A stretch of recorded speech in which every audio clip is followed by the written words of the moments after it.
Let's retrace our steps and just start from the very beginning. Back in 2023, I joined a panel on the Whatever podcast, which featured an OnlyFans star named Nala Ray.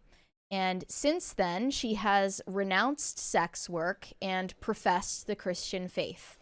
Last year, she did a long interview with Michael Knowles and talked about her conversion experience, why she decided to walk away from OnlyFans and all of the money that she was making on that platform.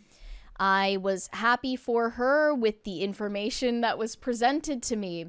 And just days ago, she did a second interview with Michael Knowles, once again, just rehashing how everything's been since she made that major life change.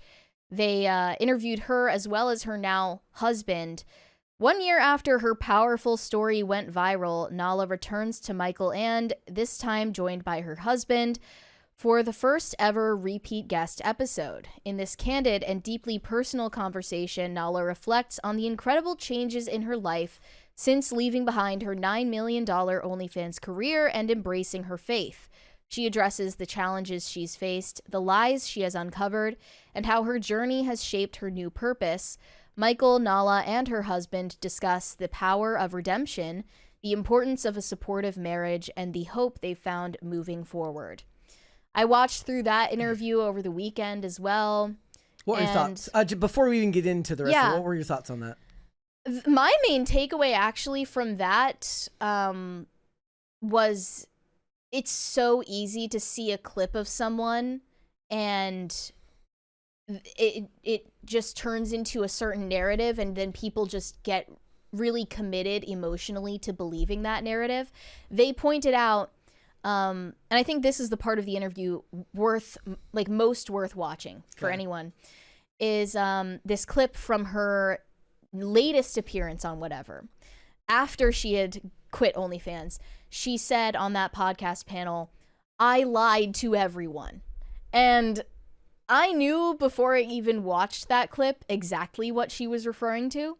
But when people saw that, they said, "See, she was lying about quitting OnlyFans." I remember when that reclipped part was going around. When out of context and in context, you can actually see what she meant by that statement was, I was lying about who I was so that more guys would simp for me and subscribe to my OnlyFans. That's what she was saying, if you paid attention to where that came up in conversation. Yeah. So that part where they deciphered that viral moment in the interview was interesting to me.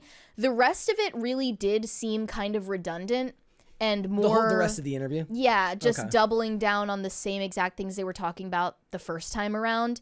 So it might not be worth 2 hours of your time to listen to the whole interview, but it was interesting to me because I had met her and interacted with her behind the scenes. What was your impression when you first met her? Off camera, she was perfectly nice, polite, professional, normal. Once the cameras were on, it was a completely different story. It's a skill set. It became very combative, and it also started to feel rather uncomfortable because everything that I tried to converse with her about became this very vulgar thing, and she was putting on a weird pornographic performance while we were on the podcast that made me really just disturbed. And then afterwards we went to In-N-Out with this group of people, and she was talking about what used to be her career ambitions before OnlyFans. And what were they?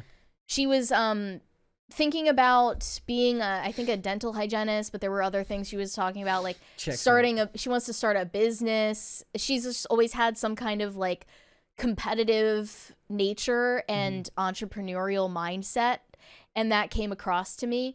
And those are things that can be channeled into really positive things in life. Or really negative things, yeah. OnlyFans, which she found out eventually was not the right path for her, which I am still completely overjoyed that happened, that she quit OnlyFans. However, after watching her new interview with Michael, I was just curious, and I headed over to her Instagram, and I started watching some of her more recent content. And I'm not gonna lie, I found it disturbing that she still seems to be making content that is sexually suggestive. There's no other way for me to put it. Well, yeah. Well, the point is you sent me the video and you said, "Tell me if I'm crazy." Yeah. I was showing this to people like, please tell me I'm not the crazy one here. Please tell me I'm not just seeing things. I'm not just imagining things and my mind is in the gutter, right? But I watched this video of Nala making cinnamon rolls on Instagram, and there were some moments in it that just seemed off. Want to watch it? Yeah, we're going to have to watch it without the music on. To give you guys context here. So sorry, no music to accompany it. If you want to know what it was. If you're listening, we'll narrate it for you. It was Frank Sinatra. Yes. Fly me to the moon. So here is her cinnamon roll video. It begins quite normal. Fly me to... Yeah. Okay. Just ingredients so far. Nothing untoward happening whatsoever. But then there's a scene in this video where she tastes the mix.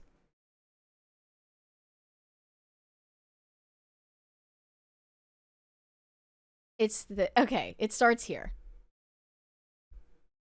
She's looking into the camera very intently while pouring these ingredients and then licks the spatula and makes a certain face. Can we just go back to that face real quick? Just so we don't move past that. Perfect pause.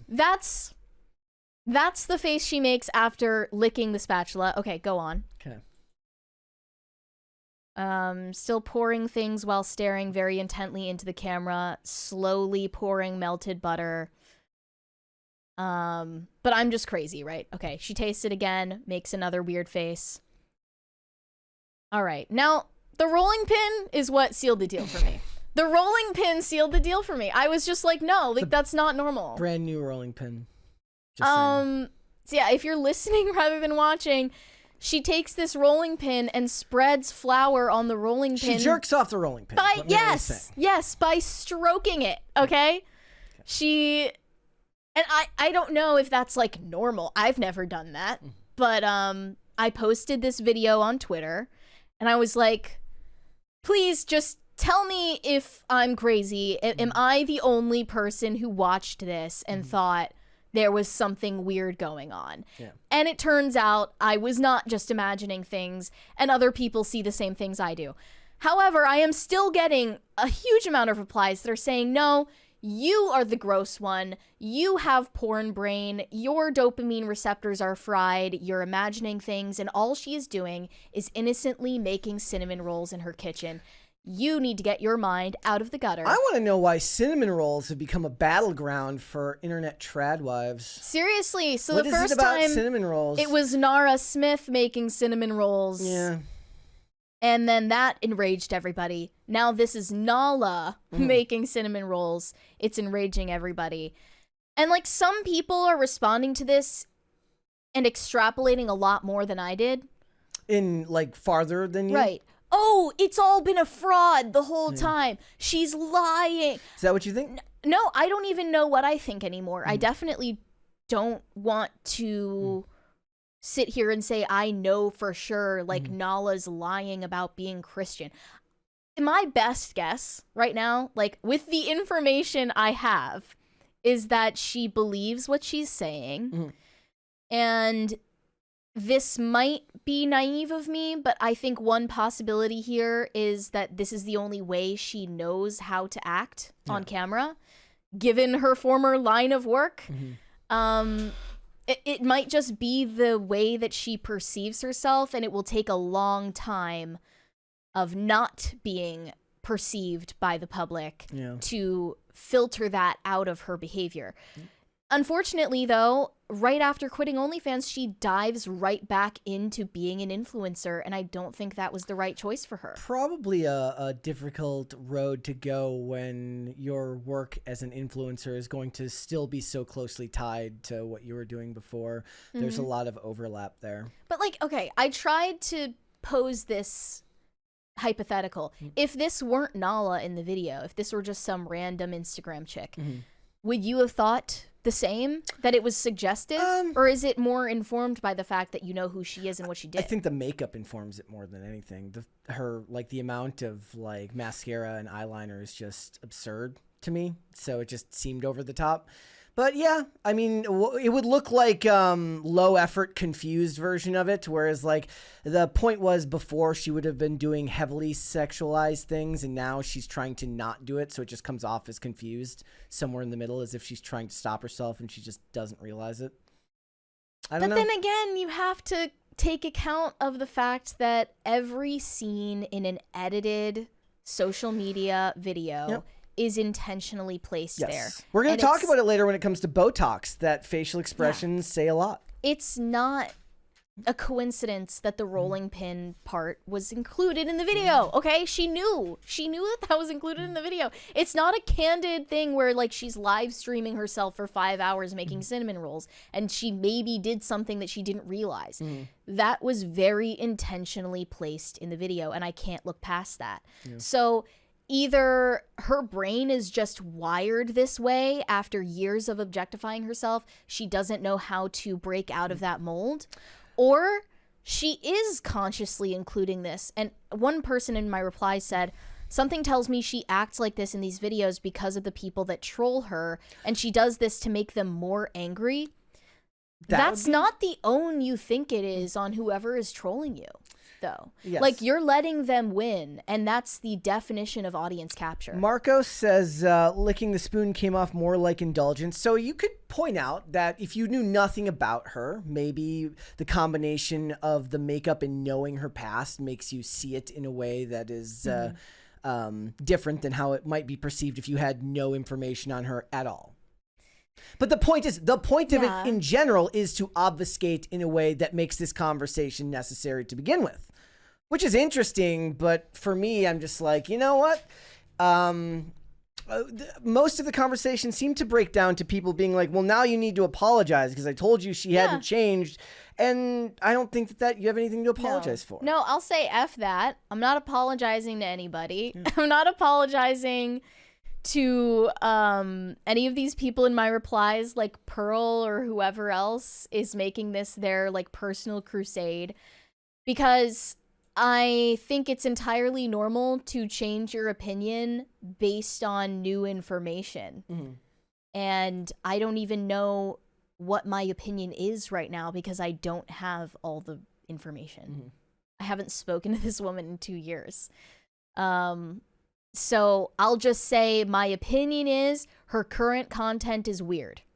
That's my current opinion. Well, and I am not sorry for having faith in someone. Like, that's what I was trying to say, that it comes off as confused. Yes, yeah, it does. And I don't know if that's intentional or not. I don't really care. I'm just not going to. I feel it would be a little bit dishonest of me not to at least publicly acknowledge that.